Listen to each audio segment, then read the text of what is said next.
Welcome to the official Bona Sand and Finish video training series. By trusting Bona products, processes, and best practices, you can rest assured your jobs will be completed quickly, efficiently, and to the highest possible standards of quality in the industry. There are many different ways to sand and finish hardwood floors. Our focus in this video series and in everything we do at Bona is on best practices. We don't take shortcuts when we create products to optimize the beauty and performance of every floor, and neither should you when you're using them on the job site.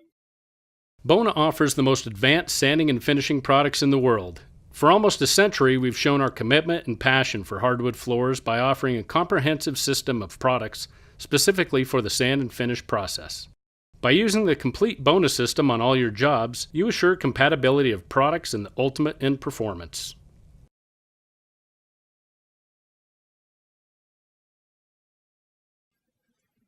No one wants wood dust in their home, and unfortunately, this isn't just a homeowner problem. A dirty, dusty job site affects your time, profits, and your reputation. It can also be a health hazard for you, the contractor, and all your on-site employees. Bona pioneered dust containment technology and is currently the world leader in dust containment systems, from portable backvacs to the ultimate atomic trailer system. For more than 35 years, Bona has been the world leader in waterborne finishing technology. Contractors and homeowners alike prefer these finishes because they're fast-drying, low odor, and don't discolor over time.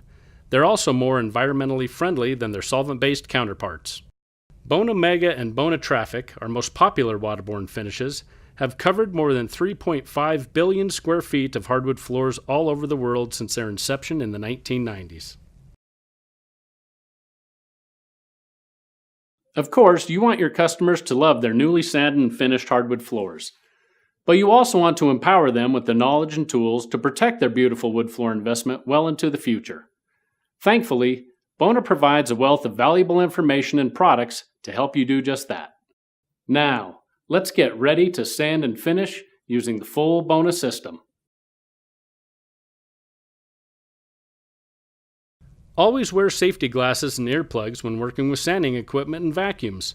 Flying debris and abrasive grit can cause permanent eye damage in a split second, and hearing loss is a common condition in the wood floor industry. Whenever possible, unplug machines before adjusting in order to prevent accidental startup. Keep your hands and any loose clothing away from all moving parts.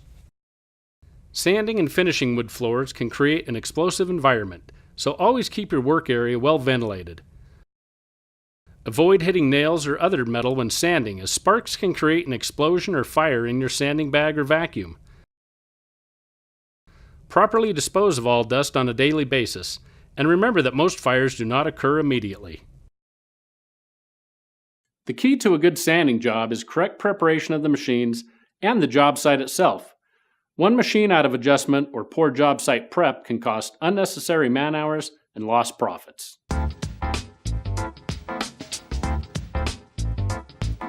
Always make sure you have the right 220-volt plugs for powering the belt sander. It's a good idea to carry a few different 3- and 4-wire pigtails with you. Typically, you'll find 220-volt outlets behind the clothes dryer or stove, or it may be necessary to have an electrician wire you directly into the breaker box. With the Bona Power Station Plus, a 4-wire outlet is required for complete functionality. Be sure to give yourself enough cord length to reach the entire work area.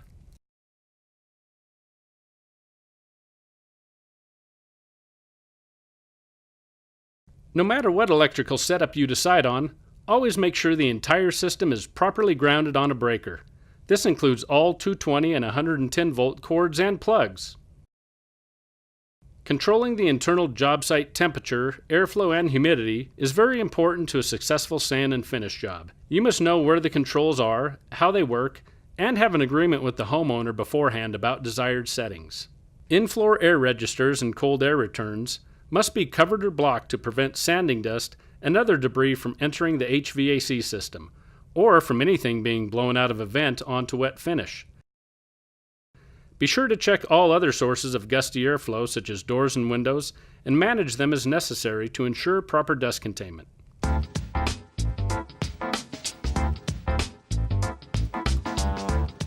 The trim work on any job site must be either removed and replaced or left up and protected. If the trim work is left in place, cover the baseboards with blue tape to protect them from scrapes and scratches, or prep the contact points on your sanding equipment. Nails and staples left over from carpet tack strips, floor repairs, and other work can be difficult to see and can badly damage your sanding equipment. A damaged drum on a belt sander will leave trails in the floor and a bad impression on your customer. A good way to find these pesky obstructions is to turn over a push broom and run it over the floor.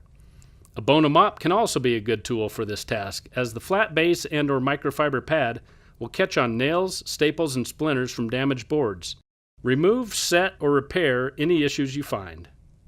Damaged areas such as broken boards, pet urine stains, or water stains can be extremely difficult, if not impossible, to remove with just the sanding process. These areas, as well as any deep gouges, nail holes, and other major surface damage, should be repaired or replaced prior to sanding the floor. You'll also want to double-check the sandable wear layer of the flooring before you start. This can often be done by observing the wear layer on the side of the air vent openings, in the expansion gap around the baseboards, or by sliding a thin card in between the board seams.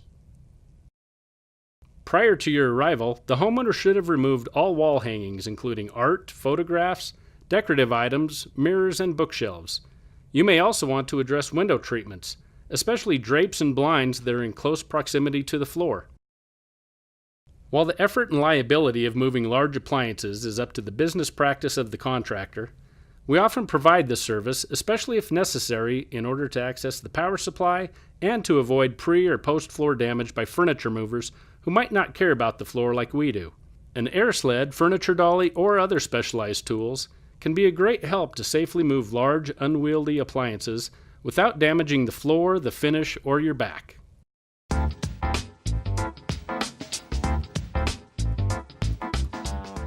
Sanding a floor is labor-intensive work, and to a homeowner can seem like a dirty job. To alleviate these worries and maximize efficiency and professionalism on every job site, always make sure to have clean, well-running machines that help you create the ideal surface for stain and finish application. Clean machines and a clean process make a huge impression on the homeowner and help set you apart from the competition.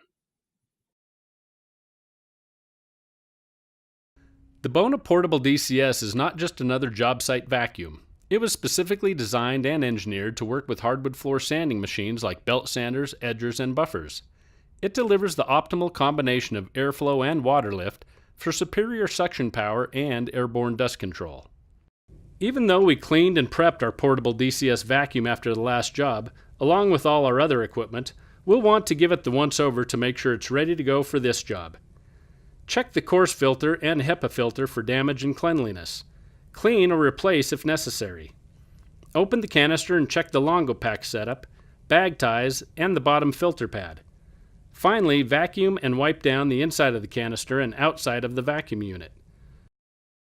Check hoses and cuff connectors, then securely attach to the vac inlet. Check the power cord for any damage and make sure the grounding plug is intact. Repair or replace if necessary. Plug the unit into the appropriate power source. Your portable DCS is now ready to go.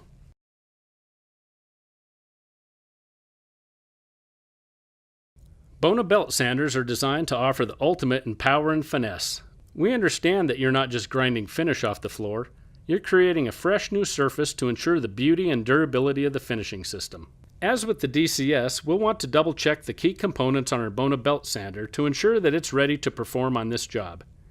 Make sure that the machine's tires are clean and free from debris that could cause uneven operation and transfer marks onto the floor. Also check the drum and travel roller for any damage and buildup missed after the last job. Quickly inspect the rest of the sander and clean or make adjustments as needed. For safety and smooth operation, check the machine's power cable for any damage such as cuts, abrasions, and exposed wire.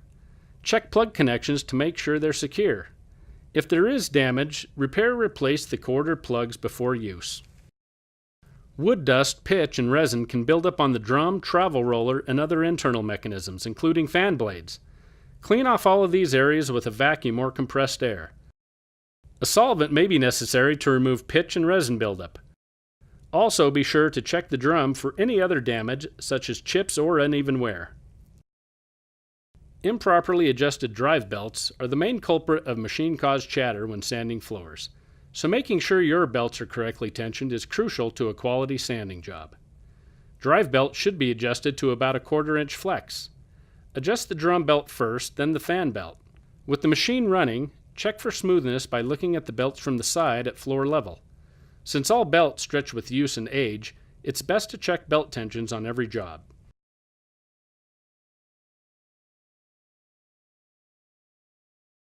Proper voltage and amperage is the lifeblood of your machines. Always perform an electrical check before running any machine at a new job site.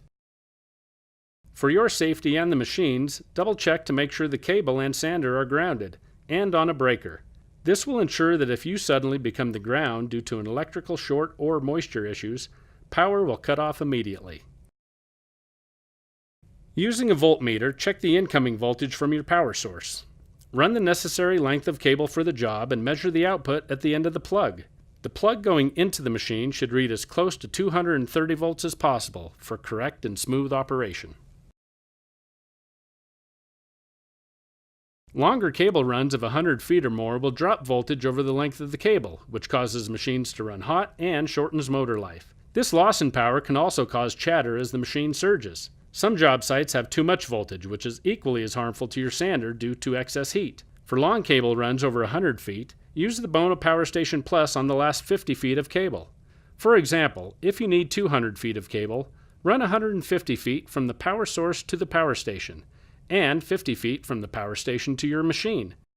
The extra 110 volt outlets on the front of the Power Station Plus can be used to power edgers, vacuums, and other tools such as lights and palm sanders. After the electrical check, connect the 2-inch hose cuffs to the sander dust tube and secure it with a 2-inch power clamp. This will prevent the cuff from accidentally being pulled off during operation. String the power cable through the cord holder and connect it to the inlet receptacle. Use Velcro straps to securely connect the DCS hose and power cable. This helps to keep the hose and cable out of your way, organizes your work area, and makes it easier to avoid running over the power cable with the sander, which can be a very dangerous situation. Based on the condition of the existing floor, estimate which abrasive belt grit you'll need for the initial sanding pass. Remember that the goal of the first cut on a resand job is to remove all of the old finish, sealer, and stain. On a new install, the goal is to remove all of the over and underwood and to flatten the floor. With the sanding machine unplugged, place the new abrasive belt on the machine by first lowering the travel roller tension lever. Carefully slide the belt under the drum and over the travel roller until it is fully inserted. Leaving the door open, raise the tension lever. Turn the machine on and observe the tracking of the abrasive belt along the bottom of the drum. You'll want the belt to slightly overlap the drum so the drum itself never touches the floor. Adjust the tracking if needed according to the directions of your specific machine. For the first cut, set the drum pressure to the heaviest setting, again according to the directions for your particular sanding machine. We want to ensure a stable, aggressive cut on newly installed wood floors, and remove all old stain and finish on resand jobs. Add extra weight if the option is available for your machine. Since sanding drums can get bumped out of position during handling and travel, we need to check that the drum is set flat and not cutting harder on one side or the other. To do this, first turn on your DCS vac. With the sander running, lightly touch the drum to the flooring surface and raise the handle immediately. Check the resulting drum mark for uniformity across the pattern. If necessary, adjust the drum until the test shows an even mark.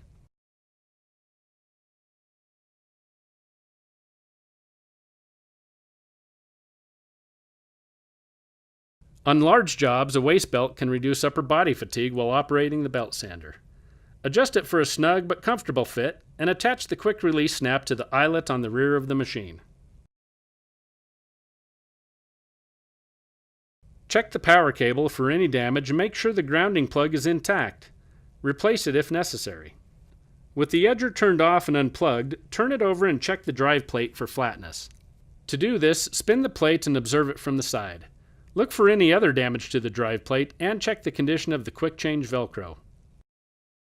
Based on the condition of the floor, estimate which edger disc abrasive grit you'll most likely have to start with.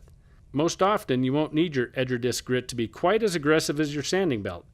For example, you might use a 36 grit belt, but start with a 50 grit edger disc. Carefully center the disc over the drive plate and securely press it onto the Velcro surface to mount it. If you're using bolt-on edger discs, remove the nut and washer from the mounting bolt in the center of the drive plate.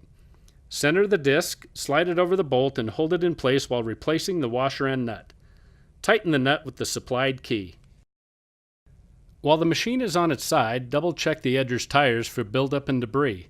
Clean if necessary, and then return the unit to an upright position.